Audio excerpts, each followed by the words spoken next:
ನಮ್ಮ ಮೇಲೆ ದಬ್ಬಾಳಿಕೆ ಮಾಡ್ತಾರೆ ಸ್ವಾಮಿ. ನಮ್ಮನೆ ಹೆಣ್ಮಕ್ಳಿಗೆ ಹಿಂಗ ಹಾಕಿದ್ರೆ ನೀವು ಬಿಡ್ತೀರಾ? ಯಾವ್ದ್ರಿ ನ್ಯಾಯ ಇದೆ?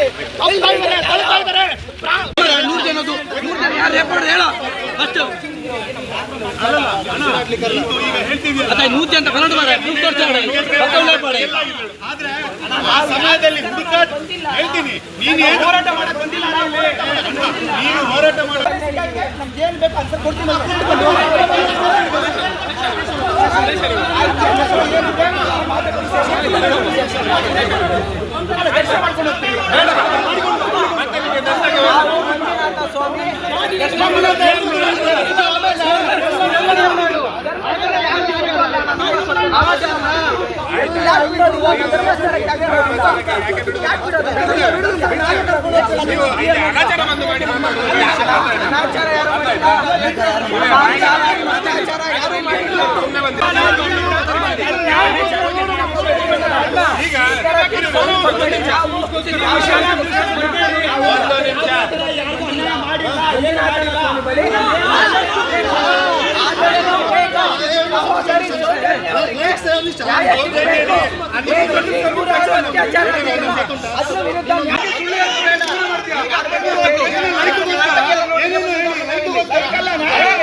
ಅದಕ್ಕೆ ಸೋಷಿಯಲ್ ಸಾಧನೆ ಮಾಡಿದ್ದು ನಾವು. ನೀನು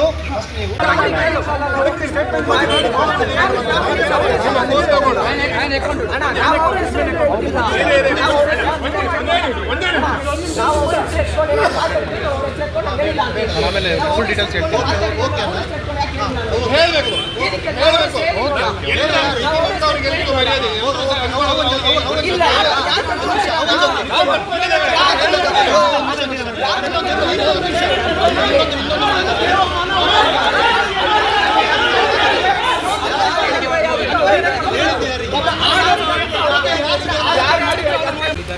ಯಾವ್ದು ಅತ್ಯಾಚಾರಿ ಪರ ಇದ್ದಾರೆ ಅವರಿಗೆ ಆದಷ್ಟು ಬೇಗ ಶಿಕ್ಷೆ ಆಗಲಿ ಅಂತ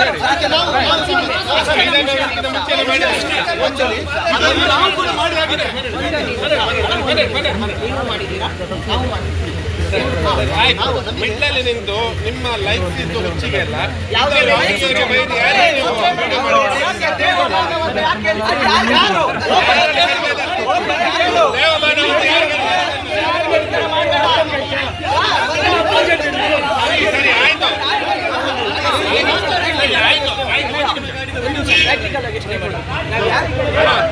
ನಾವು ಪ್ರಾಕ್ಟಿಕಲ್ ಆಗಿದೆ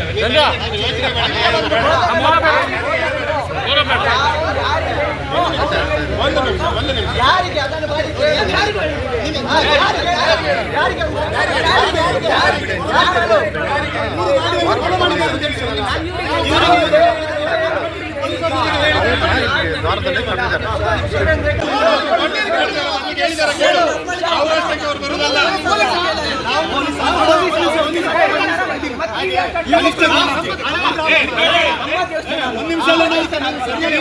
ನೀನೀಗ ಪೊಲೀಸರ ಹತ್ರ ಕೇಳ್ತಿದ್ಯಲ್ಲ, ತಳಮಾಜರೆಲ್ಲ ಬಂದಲ್ಲ ನಿನ್ನ ಬಾಯಲ್ಲಿ. ಧರ್ಮಸ್ಥಳದ ನೀನೀಗ ಹೇಳಿದೆಲ್ಲ ಅಣ್ಣ ಚೆನ್ನಾಗಿದೆ ಅಂತ.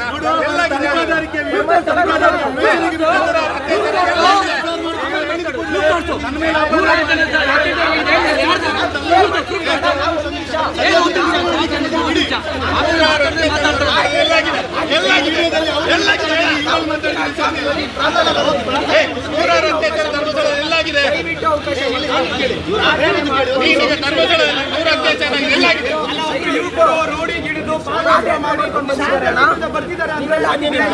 ಶಾಂತ ರೀತಿಯಿಂದ ಬಂದಿಲ್ಲ. ಆ ವಿಡಿಯೋ ಬಿಟ್ಟದ್ದು ನೀನು ಶಾಂತ ರೀತಿಯಿಂದ, ನೀನು ಶಾಂತ ರೀತಿಯಿಂದ ವಿಡಿಯೋ ಬಿಟ್ಟದಲ್ಲ.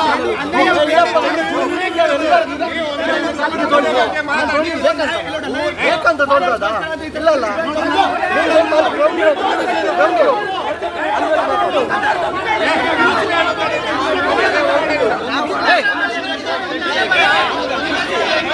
ಈಗ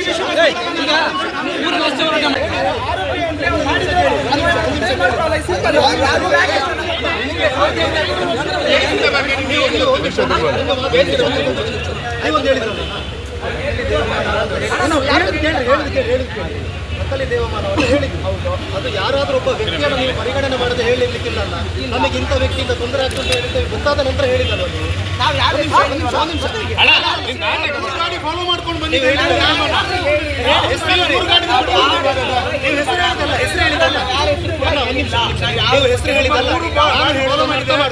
ನಾನು ಹೇಳೋದನ್ನ ಅರ್ಥ ಮಾಡ್ಕೊಳ್ಳಿ.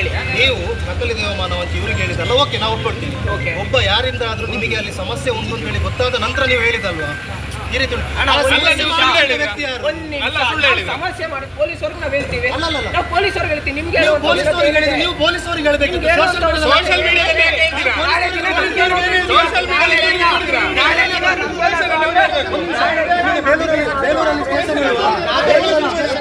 ನಾಳೆ ನಾವ್ ಹೇಳಿದ್ದು ನಾಳೆ ನಮ್ಗೆ ಇವಾಗ ಅವ್ರು ಕೊಲ್ಲೋದಿಕ್ ಬರ್ತಿದ್ದಾರೆ ಅಂತ ನಮ್ಮ ಜೀವಕ್ಕೆ ಏನಾದ್ರು ಅಪಾಯ ಆದ್ರೆ ಈ ಮನುಷ್ಯ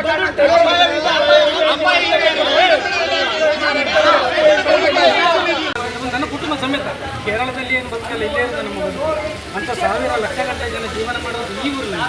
ಆ ತಿರುಪತಿನೇ ಇರೋ 4 ಜನ ಯಾರೋ ಬರುವಾಗ ದಾರಿ ನಮಗೆ ಪ್ರಾಣಭಯ ಇದೆ, ಅದು ಇದೆ, ಇದಿದೆ ಅಂತ ಹೇಳಿದಂಥದ್ದು ಯಾವ ಭಯ ಇರಲಿಲ್ಲ, ಯಾರಿಗೂ ಆಗಲಿಲ್ಲ. ಯಾಕಂದರೆ ಲಕ್ಷಾಂತರ ಜನ ಪಾದಯಾತ್ರೆಯಲ್ಲಿ ಬರುವ ಸ್ಥಳ ಇದು. ನೀವೆಲ್ಲ ಒಂದ್ಸಲ ರಾತ್ರಿಯಲ್ಲಿ ಬಂದು ನೋಡಬೇಕು ಜನ ಇರೋ ಒಂದು ಸಾಧಾರಣ ಒಂದು 20,000 ಜನ ಇಲ್ಲಿ ರೋಡ್ ಸೈಡಲ್ಲೆಲ್ಲ ಪಾಪ ಮಲಗಿರ್ತಾರೆ. ಅಂತ ಯಾವ ಭಯವಿಲ್ಲದ ಊರಲ್ಲಿ ಇವನಂತ ಬಂದ್ರಲ್ಲ ಕೆಲವು ಅವ್ರಿಗೆ ಏನು ಗೊತ್ತಿಲ್ಲ.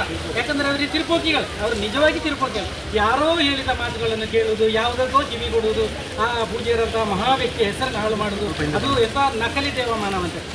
ಕಲ್ತರಿಗೆ ಏನು ಗೊತ್ತು ಯಾವ ಮಾನವಂತೇಳಿ ಅಂತ ದೇವತಾ ಮಾನವನಿಗೆ ಅವರು ಹಾಗೆ ಹೇಳ್ತಾರಲ್ಲ, ಅದು ಸರಿಯಲ್ಲ. ಅದು ಇದಕ್ಕೆ ಬೇಕಾದ ಇದೆ ಅಲ್ಲ, ಅವರ ಬರೋದು ನಿಮಗೆ ಆ ಭಯ ಇಲ್ಲ, ಇಲ್ಲಿ ಯಾವ ಭಯವಿಲ್ಲ.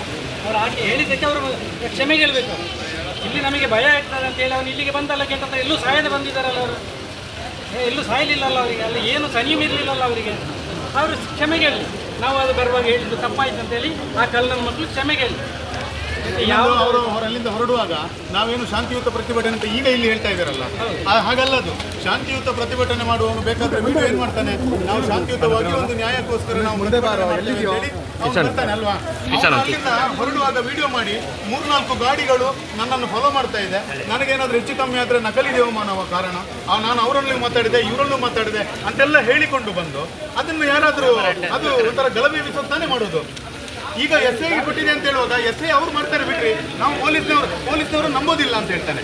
ಇವರು ಪೊಲೀಸನ್ನು ನಂಬೋದಿಲ್ಲ, ಕಾನೂನು ನಂಬೋದಿಲ್ಲ. ನಾನು ಇವರಿಗೆ ಹೇಳಿದ್ದೆ ಅಲ್ಲ ಅಂತ ಹೇಳ್ತಾನೆ. ಈಗ ಅವನ ಬಾಯಲ್ಲಿ ಹೇಳ್ತಾನೆ ಅವರಿಗೆಲ್ಲ ಹೇಳಿದ್ರೆ ಮತ್ತೆ ಯಾರಿಗೆ ಹೇಳಿದ್ದು ಮರ, ಮತ್ತೆ ಧರ್ಮಸ್ಥಳಕ್ಕೆ ಬರ್ತಾ ಇದ್ದೀನಿ ನನಗೇನಾದ್ರೆ ಅವನಿಗೆ ಹೊಣೆ, ಈ ತರ ಹೊಣೆ ಇದೆಲ್ಲ ಹೇಳ್ತಾನಲ್ಲ. ಯಾಕೆ ಅಂತ ಹೇಳಿದ್ರೆ ಇದನ್ನೊಂದು ವ್ಯವಸ್ಥಿತವಾಗಿ ಇಲ್ಲಿ ಏನಾದ್ರೂ ಒಂದು ಗಲಭೆ ಎಬ್ಬಿಸಬೇಕು ಅಂತ ಹೇಳಿ ಇವರು ಪ್ರಾಮಾಣಿಕ ಉದ್ದೇಶ, ಭಕ್ತನಾಗಿ 1000 ಜನ ಬಂದ್ರು ಇವರನ್ನ ನಾವೇ ಕರ್ಕೊಂಡು ಹೋಗ್ತೇವೆ. ಇವರು ಈ ತರ ಎಲ್ಲ ಕೆಟ್ಟದಾಗಿ ಮಾತಾಡಿಕೊಂಡು ಬಂದ್ರೆ ನಾವು ಹೇಗೆ ನಾವು ಬಿಡ್ಲಿಕ್ಕೆ ಆಗ್ತದೆ ಅಲ್ವಾ.